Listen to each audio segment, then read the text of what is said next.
Cuando imaginamos la vida en el templo budista Shaolin, pensamos en un lugar alejado del contacto con lo mundano, donde el ambiente simple y silencioso del retiro espiritual se combina con el arduo entrenamiento de las artes marciales para ayudar a forjar la mente y el corazón. Sin embargo, la realidad es menos romántica. Hoy te contaremos una historia que nos muestra cómo los templos en China no son lo que aparentan. En 1992, Matthew Polly, un joven estadounidense de 21 años, llegó a las puertas del famoso templo con la idea de convertirse en un discípulo y aprender Kung Fu, motivado tal vez por las películas de Bruce Lee o la serie de David Carradine en su papel de pequeño saltamontes. Su primera imagen del lugar lo desconcertó. Miles de turistas pululando por todas partes, autos, buses turísticos y carros tirados por burros se mezclaban en las calles cercanas al templo. Decenas de restaurantes compitiendo por alimentar a los curiosos atraídos por el mítico nombre del lugar, y entre casas derruidas, algunas escuelas de Kung Fu con nombres similares y de dudosa procedencia. Después de buscar entre el gentío, encontró a un monje en la sala de videojuegos.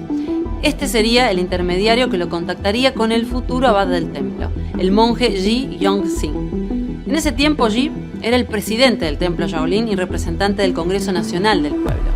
Se movía en un auto importado, de lujo, con chofer, que decían era un regalo de un conocido político de Beijing. Luego de entregar un sobre con 1.111 yuanes allí y una simple reverencia, Matthew se convirtió en el primer discípulo extranjero del templo Shaolin. El precio a pagar como extranjero fue mucho más de lo que pensaba. $1.300 al mes de matrícula sobrepasaban por mucho el presupuesto del joven. Así que después de regatear y mentir un poco, logró acceder por menos de la mitad. Para llegar a ser un discípulo, no solo se depende de la fe, el sudor y las lágrimas. Los monjes budistas deben mantenerse dentro de los requisitos de una vida austera y sin posesiones materiales, para lograr eliminar sus apegos terrenales y forjarse entre sufrimientos. Comen poco y duermen en el suelo. Históricamente, los monjes dependían de mendigar para obtener su comida. Pero en la actualidad muchos olvidaron el contenido interno de esta práctica de austeridad y se dejaron llevar por la búsqueda de comodidad. Algunos comenzaron a vender objetos relacionados con las artes marciales para obtener dinero, comprar un pasaporte y perseguir el sueño americano. Luego de pasar 2 años como discípulo en el templo, Matthew regresó a Estados Unidos e inició una carrera como escritor, publicando sus vivencias en el libro American Shaolin, que alcanzó cierto éxito y en el que este relato está basado. La historia del templo de Shaolin comenzó con la llegada desde la India de Buddhabhadra, quien construyó en el año 495 después de Cristo un pequeño templo en el monte de Zhongjiang, en la provincia de Henan, China, para enseñar el budismo. 30 años después, otro monje llegado de la India llamado Bodhidharma golpeó la puerta del templo para ser admitido, pero el abad le negó la entrada. El monje, tras ser rechazado, subió a las montañas y se instaló en una cueva para meditar durante 9 años. Sorprendentemente, la sombra del monje quedó grabada en la piedra. Esta fue trasladada y hoy se exhibe en el complejo del templo.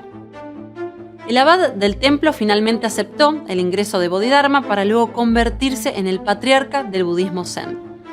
Una vez en el templo, Bodhidharma comenzó a enseñar una serie de ejercicios que, combinados con otras técnicas marciales, dio nacimiento a la versión Shaolin del Kung Fu. A lo largo de su historia, el templo Shaolin fue varias veces destruido y reconstruido. Después de ser atacado por los soldados del Kuomintang y luego saqueado por las políticas antirreligiosas de Mao, en los años 70 comenzó a florecer gracias al éxito de las artes marciales en el cine y la televisión. Hoy, el templo de Shaolin acoge a 2 millones de turistas al año y 150.000 de ellos son extranjeros. Estudiantes de todas partes del mundo vienen no para ser budistas, sino para practicar Kung Fu. Ji Yong-Sing, quien es ahora el abad del templo, es el impulsor de esta nueva etapa. De un templo religioso budista pasó a convertirse en una compañía que registró el nombre de Shaolin como marca comercial y extendió su fama por todo el mundo. Compañías de monjes ofrecen espectáculos en el que muestran sus habilidades, mientras las ganancias se capitalizan con la formación de nuevas escuelas de Kung Fu, templos y centros de recreación. Esta excesiva comercialización del patrimonio religioso budista, por supuesto, disgusta a los creyentes y simboliza el actual estado de degradación de las instituciones religiosas en China, en el que se prioriza el dinero por encima de la búsqueda espiritual.